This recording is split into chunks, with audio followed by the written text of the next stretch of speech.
Hello, welcome to another episode of the Mental Wealth Mastery Podcast. Today, I've got a fascinating heart-centered being, a very good friend with a wealth of knowledge and experience in a, variety of fields. I've lost count, actually, how many. Combining her academic background in archaeology, anthropology, you studied digital media and cognitive perceptual brain sciences. She's dedicated to helping others transform into kinder beings that live authentic lives and fulfill their potential. So we're going to find out a lot more about that, and we're really excited. Welcome, Ela. It's been so good to see you after such a long time. How are you? Yay. Yeah, it's a pleasure to be here, Suraj. Thank you for kind of arranging this. It's nice to see you. It's been too long. I guess that's the way to catch up with you. I need to record an episode just to see you. Yes, this is how it happened last time, wasn't it? Yeah, you just catch up from one episode to another. Ideal. This is the life of content creators these days. Yeah. Yeah, very deep friendship. In fact, we have a very deep friendship. Somehow the content creation has been connecting us recently. But We've known each other for, I lost count, definitely more than 10 years. I know that much. Amazing things you are creating on social, your YouTube channel, your podcast has been a special year for you, isn't it? Yeah. I always felt like, I'm 42 years old, by the way. Let me give it up just like from the beginning. And I always felt like I could squeeze, like, I'm not kidding, around 400 years into this 42 years. It was a very high pace life in so many ways, emotional, spiritual, physical, traveling wise, living in different countries, meeting so many different amazing teachers and studying so many different topics. And I guess I'm one of those people who grow horizontally rather than vertically. Like, I will never be an expert on anything. I really like the diversity. I really am here for the experience. I notice more and more that a lot of people seek security or stability, and stability has been a lesson for me this year in 2022. But what I seek is like growth, horizontal growth, and that generally goes against stability and security. So I throw myself into situations that make me grow and expand. And so I've been planting a lot of seeds over the last 10 years. I mean, you know me, like we've known each other for 15 years, and I was in a very different place when we met. And I dedicated myself like into self-transformation and growth, like a full-time job for 11 years now. And this year has been the year I started to reap the fruits. And there have been a lot of projects that I'm involved in, and I'm really becoming comfortable with who I am, where I am, the way I am. I'm feeling very comfortable with my imperfections. I'm feeling very, very at peace with who I see in the mirror. And there is this inner peace and confidence that finally started to kind of show up. And that is reflected in my work in so many ways. And it has been expressing itself in different forms of creativity over the years, from painting, writing poetry, to hosting shows in so many ways. And this year has been the explosion, I guess.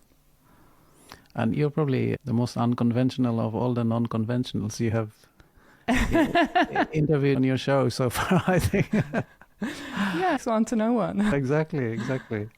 So where are you with your non-conventional show? And how did you get this idea of, I'm going to start something like the non-conventional show? So I was doing another podcast, if you remember, in Los Angeles, Peaceful Ease, where I was talking to Mario Pareca, who was co-hosting the show, about my journey.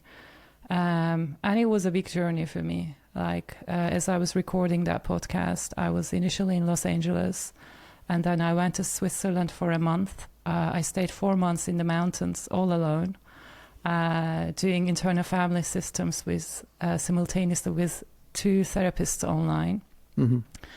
And really, really cracking myself open That was a big journey. And I never returned to Los Angeles. That was 2019 because Corona hit afterwards.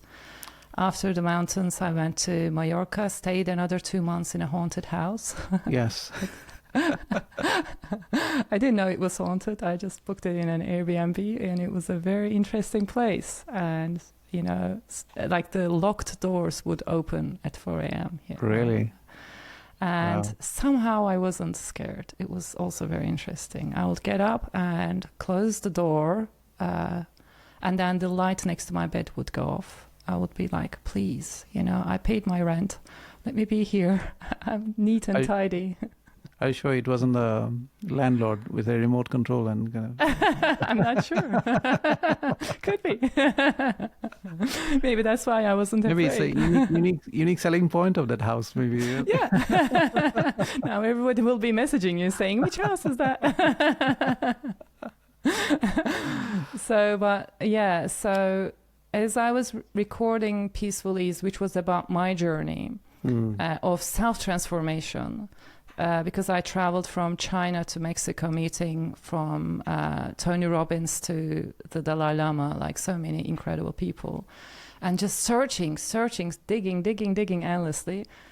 I think I hit a point where I realized I've been on the main stage of my mind and my life for too long. And it was like a rabbit hole. And somehow my attention shifted, but with a completion. It wasn't like giving up. Right. Some things were integrated enough for me to turn outwards and connect with those people who helped me the most. So if you check out the Peaceful Ease podcast, you will see the last episodes were with people who were experts in their topics, in different topics, like internal family systems, who changed me inside out, really helped me to recreate who I am. And I discovered during that time that you don't find yourself, you create yourself. And it was an incredible tool for me to do that, Internal Family Systems by Richard Schwartz. So doing that for a few episodes during Peaceful Ease made me realize, okay, I have arrived somewhere now that I'm comfortable with, who I am, where I am in life, internally and externally. Let me share those people or the techniques or the books that helped me arrive here so that more people can benefit from such techniques. So the initial kind of idea was that, how can I do this in a way? But I have also always felt that I'm an outsider. I traveled a lot. During the first 5 years of my schooling, I changed 6 schools. So it's kind of in my DNA to feel wherever I go, I'm just an outsider. So I always connected with such people throughout my life. And that slowly and gradually seeped into the idea of inviting experts to the show. And it became more like inviting extraordinary experts to the show, and then unconventional experts to the show, without going to the extremes. I don't like the extremes, you know. Yeah. So it became this show where I connected with like-minded people who have done unconventional things or taken unconventional decisions or who have unconventional careers. And the diversity of the show is insane, because we have amazing, incredible, sportsmen, base jumpers like Jeb Corliss, who's been base jumping for almost and skydiving for 25 years. I think he's the only one alive doing this still that long. Wow. And then we have a Buddhist monk, like you mentioned, Rinpoche Rinpoche, and we have a lady, Laura Spalding, whom I look up to a lot, whose job is to clean murder and crime and suicide scenes in the US. So the diversity of the show is insane. And it comes with good things about it and bad things about it. But overall, NonConventional reached 720,000 people with 2 seasons in less than a year. We aired, Amazing. 1st of February. I think 31st of January was the first episode. And as we are recording this, we are in December, so it hasn't been exactly a year. Congratulations. So there is something there, apparently. Yeah, congratulations, on that amazing achievement, 720K achievement in under a year, I think. Very well deserved. I'm really curious as to how's that journey been for you in creating the Non-Conventional Show. One of the reasons I've done the show was actually, there are multiple reasons, so the more I think, the more I kind of remember. One of them was that I've been this person who kind of jump out of my comfort zone willingly before I need a push, So, and I've always worked behind the camera, like most of my life. I worked in TV stations. I had my own production company and I made short films, etc. And being in front of the camera was something I was uncomfortable with. Hence, I wanted to do it. That's my wiring. If I don't like the idea of something, meeting someone, going somewhere, I'll generally do it. Go there, meet that person, whatever. One of those new challenges, really, isn't it? Yeah. It's been a challenge, for years for me. And that kind of led to an incredible amount of growth that I didn't expect, So I wanted to be in front of the camera, and Non-Conventional was also a great format for that, as it is a video podcast. And meeting these people created that sense of unity I think, for me, for them, and for the audience. Yeah. And maybe the downsides as a show was that the audience is so diverse. The guests are so diverse that they have their own audience come and watch the episodes that they are involved in, like the guest announces it. And then the same people who watch the episode may not have an interest in the other episodes. So when we say 720,000 people kind of be reached, I think it would have been easier in a different format. Because if you are a fan of Jeb Corliss, like I am, the bass jumper, you may not be interested in a Buddhist monk talking. Or if you're a kind of interested in a Buddhist monk's life, you may not be interested in a lady whose company cleans crime scenes or murder scenes. Yes. So that eclectic approach worked in some ways to our advantage, because I could interview anyone I wanted to, because everybody I'm interested in is slightly unusual, or I connect or I look up to. They always have something unusual, unconventional in their approach. And it gave me this incredible network. But then, as a show, it's so eclectic that people come, watch 1 or 2 or 3 episodes, and then leave. I learned how not to fall in love with my own ideas, having done so many things. I wrote books, poetry books, a novel, non-fiction books, published 2 of them. And I made movies, corporate videos, commercials, worked for TV channels, worked as a life coach. I mean, I've done so much that to me, I think in kind of projects, I think on a project basis, everything is just a learning curve. And I see Non-Conventional as another learning curve. I will definitely record season 3. But it's not something that I feel, I must do this. No. I will do this as long as it serves a purpose in my growth, in my life, and helps people in their journey somehow. But I also have, I like working on multiple things at a time. And I'm already working on something else that is, I think, beyond Non-Conventional. It's like the next step. Wow. Tell me about it. What are your other projects? So, there are simultaneous things already. As you know, I'm recording a podcast with Rinpoche, whom I interviewed for Non-Conventional. It's called A Buddhist View, and it's very practical. Like, he's a Buddhist monk. I ask him questions about the very basic things, like what is lying? When is it a lie, really? Like, is it okay if I say a white lie to protect someone? Like, if I find some money on the street, shall I take it and thinking that the universe has given it to me? Or, like, shall I think, oh, this is stealing because somebody may come back looking for it, like very like tiny details. Oh, these are really practical moral dilemmas, really, isn't exactly. it? Yeah, exactly. Yeah. And Okay. he has this endless wisdom and stability, incredible.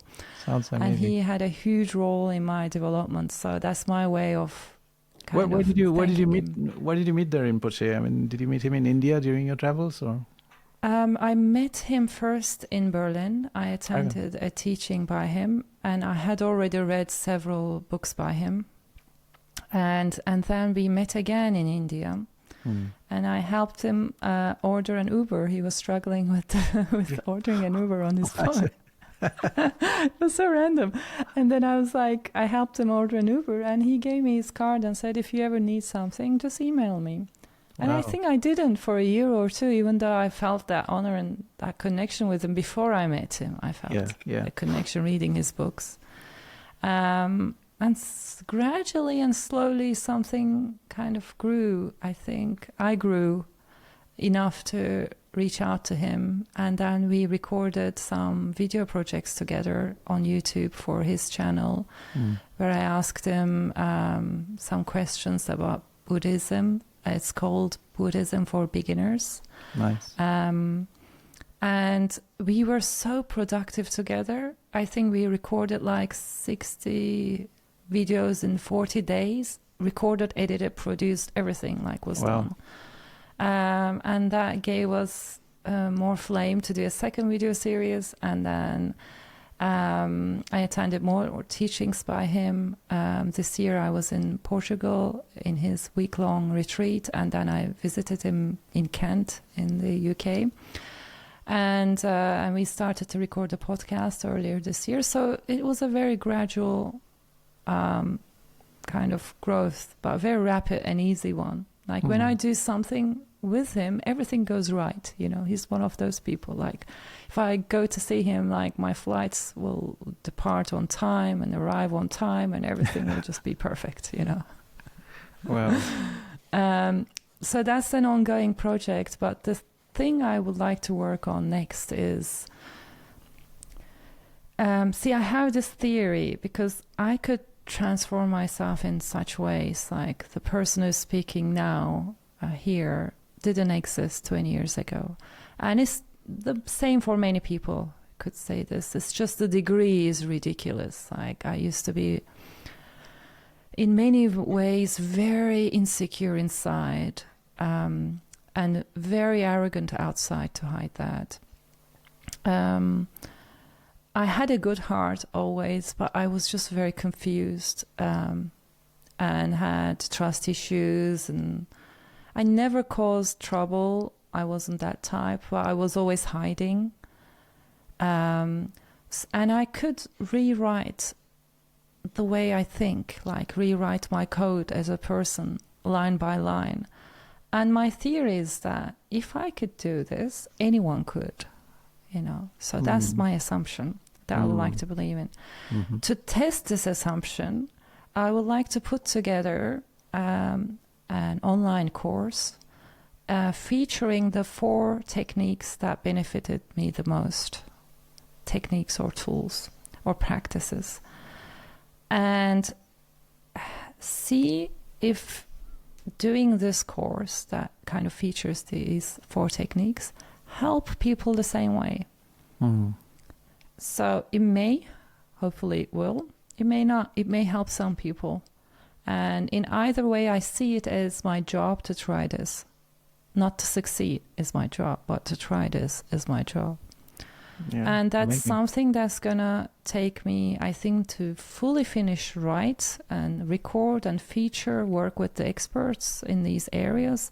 It will take me 2 years, but we are going to work on it. I have a team around it already that I built thanks to NonConventional. We are working on it already module by module, and we will release pilot episodes, half-an-hour courses first in certain areas, get feedback, grow. So it's going to be a very organic way of doing things. We are very intuitive. You know, I love the business side of things, but I like trial and error. I like playing around. So yes, that's how we are going to go about it, and see module by module what works, what doesn't, and then re-record. And our kind of aspiration, I don't even like to say a goal, is to have this course, which will probably involve around 20 hours of footage in 2 years, completed in a very, very good, clear level, with a lot of, like, in an app that you could follow your progress. yes. And the idea is not just to have kind of online course that there are so many already. Like, you go to Mind Valley and you have thousands of videos. Like, you can work on yourself for multiple lifetimes if you like, just using Mind Valley. But to be more specific, so I would like to create something that is similar to fitness apps. Yes. Where you download the fitness app and it asks you how many push-ups can you do, how many pull-ups can you do, and then it tells you, oh, you have very strong legs, but your upper body strength is not there, or your core strength is not there. So here is the program for you. So I would like to adopt the same mentality and go very scientific about it. And that's coming from those so many things I've done, like studying brain sciences and, you know, like practicing Tibetan Buddhism for 11 years. So I have the spirituality aspect, but I would like it to be measurable somehow, because it's motivating to see your progress. So we recorded our first module, test module, with Clive Holmes on mindfulness. It's going to be a half-an-hour course, 5 minutes each, 6 videos, including a 5-minute practice. We will air it in 2023 and see the response to it. That will be our first. And when you say test. air it on what platform are you going to do that? On your website, or is that going to be on an app, or? We are still discussing that. It will be either a kind of one-page website where you can access the course. Okay. Probably that will be the quickest for now, or it could also be a YouTube channel that is kind of shared with the participants. Yeah, interesting. So keep it very MVP, you know, like very simple. Yes. Just testing that without turning into a huge business plan, and then working on it 2 years, and then seeing that it wasn't something that was needed, you know. Yeah. So I'm just testing. I have a hypothesis, an assumption. Is it true? Is it really needed? And if it's really needed, is it going to work? Is it going to work in the format that I'm offering? Is it going to work on some people and some not? You know, it's just keep playing with it. That's how I see it. And who is your audience for that? We will see. Probably I already have a following from Peaceful Ease, and also we just started to air these 1-minute videos on YouTube under Ela Crain, and Instagram and TikTok also.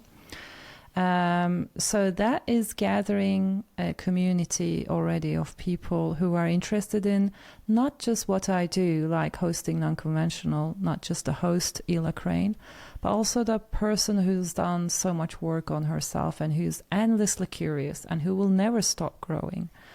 And there are people like me, and it enables me to connect with them. And it's actually... I'm working with these initial followers together, because I have a group of, like, on WhatsApp, where every idea I test it with them, ask them their opinion, from visuals to ideas.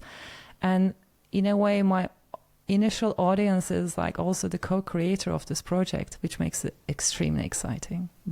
Amazing.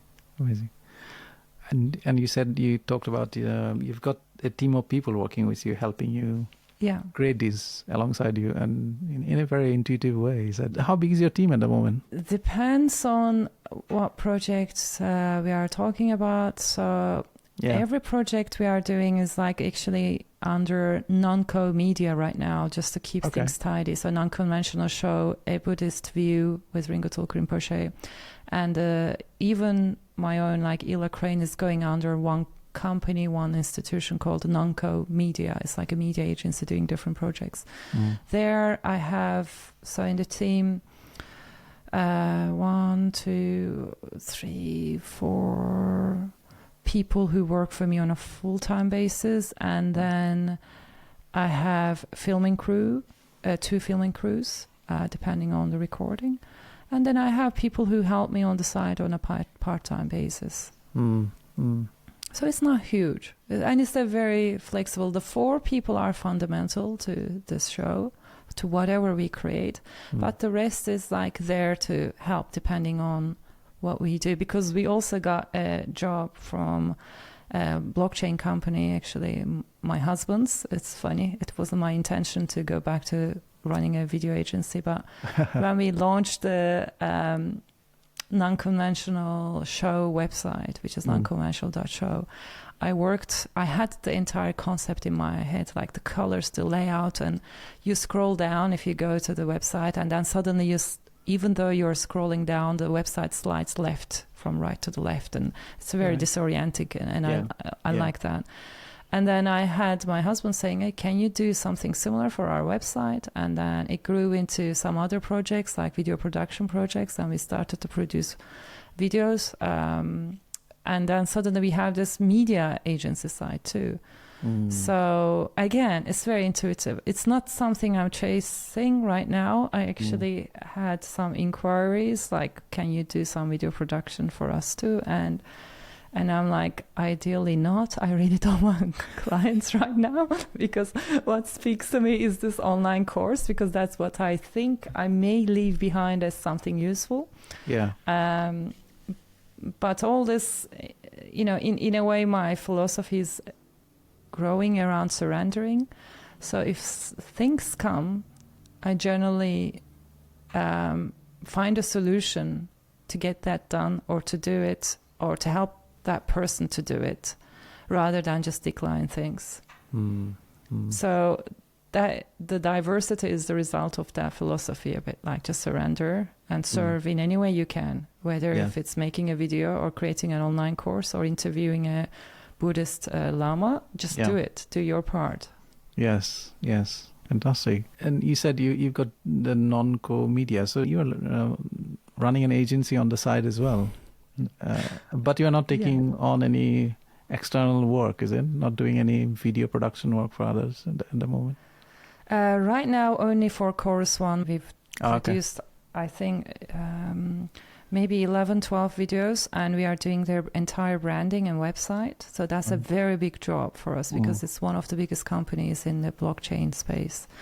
And after this, I hope not. I don't want to take more clients. That's going to sound weird, but not right now, because I really feel a spiritual calling to help.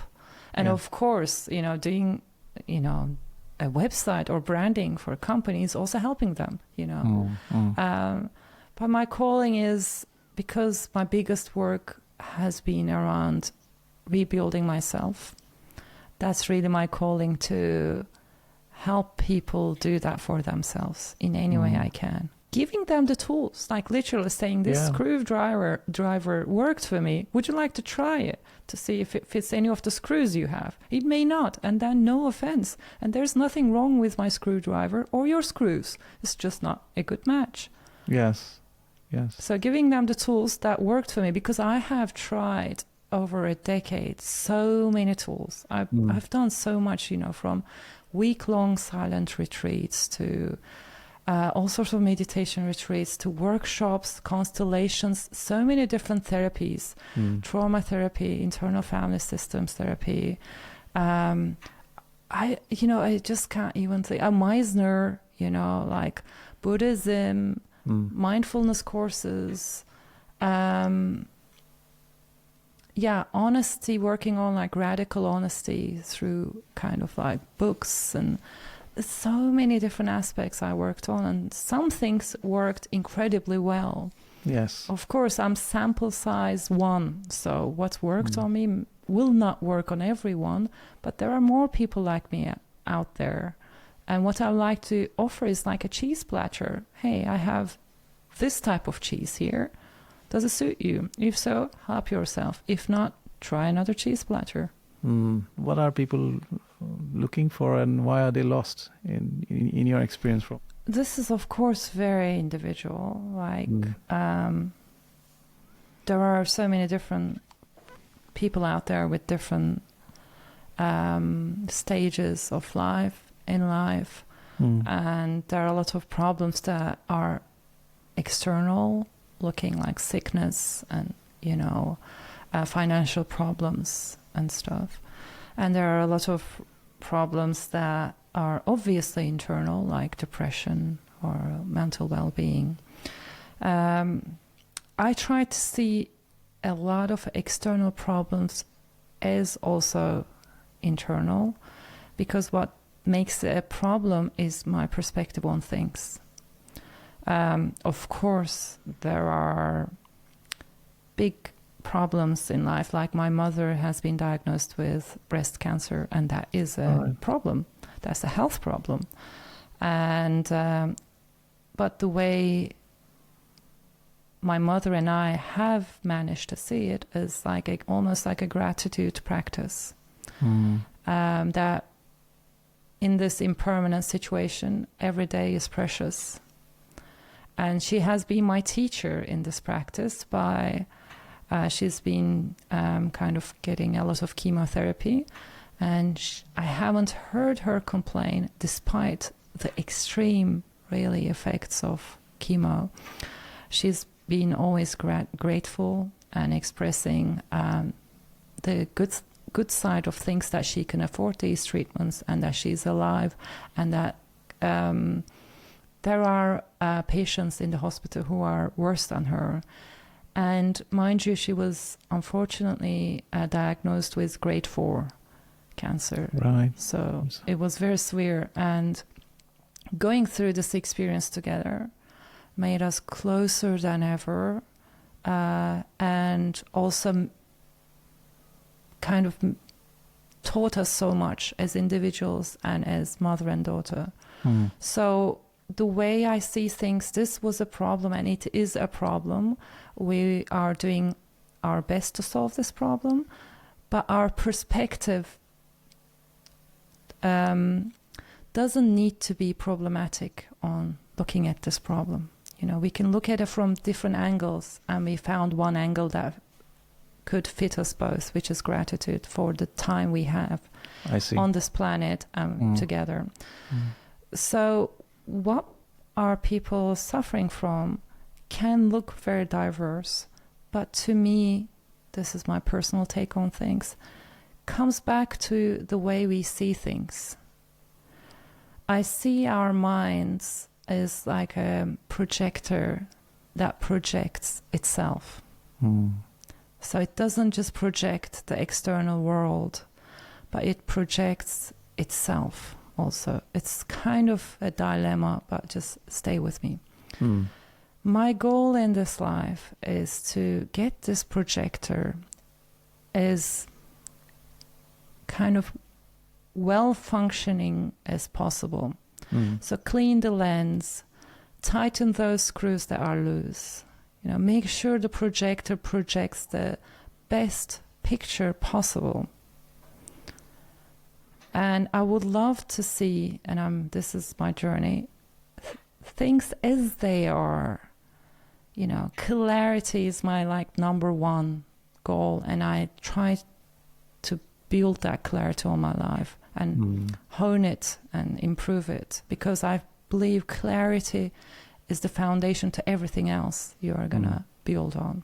If you don't see things clearly, every action you're going to take will be based on an assumption. Very well said, yeah. Yeah, so because of my view of seeing everything projected by this mind, because I don't have control to the external, over the external world. If I had control over the external world, I would choose that my mother wouldn't have cancer, but it happened. But I have control over my interpretations and actions about that. Because I take responsibility for my own emotions and interpretations this way, my observation about people suffering has been around this inner work.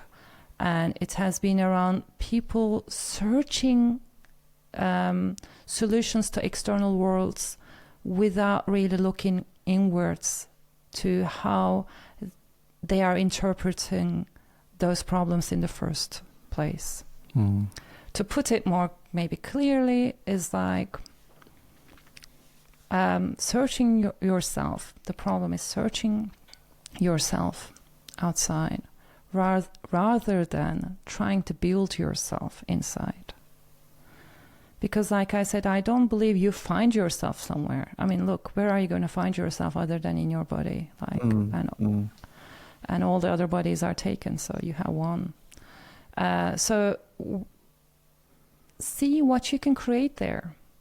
And that creation happens with the mind. That creation happens with your stories about who you are, and what shaped you the way you are, and all the traumas and all the past stories and all the information, all your degrees, all your work experiences, all your relationships they're like the ingredients of the story you write about yourself. Absolutely. That is the projector. And then with that, you project the world outside. That's how I see it. So I try to improve those stories, or realize in a deeper fact that they don't matter, or there's no story, in fact, but that's a whole different conversation. And then just deal with having the best projector that projects everything else. I love the unique perspective you gave about who we are truly, that there is us in our own being, and there is that I, the thought that gets projected by our mind and creates all our experiences in life. And I love what you said about the mind projects itself, and that's what we see, and that's what we suffer. We suffer that projection, don't we? And I was just thinking, what if the light of that projector is shone, is turned internally to shine your own being, to find your own being. We go about life going on this wild goose chase to find ourselves, find purpose and meaning, why am I here? As if something's going to, appear from the sky and tell us, this is why I have sent you in this body and mind, and go and do your thing now. It never happens, but you come back home to yourself to realize that no, I was always here, I was always home, and I am what I am searching for. Yeah, and even not just projecting that light inward, but a step further than that, realizing that you're that projected light. Yeah, you are. You can direct it inward or outward, but you are that light. And imagine if you are in a theater, like movie theater, that light is always white, regardless of what's playing on the screen. It could be a drama, it could be a murder mystery, it could be a horror movie. The projected light is always white. And realizing that has been my journey. Yes. That's beautiful. Fascinating conversation, Ela, and I'm really excited to hear of your upcoming projects as well, and especially about that course and which you're creating, and that's going to be fantastic because you're bringing your own being into it. If someone was looking for a path of self-discovery and transformation, what would your advice be? Who's this person? Looking for it. Yeah. I mean, it really depends now again where they are And you can approach it from different aspects, like are they looking to heal a trauma? Are they looking to create something or express their creativity?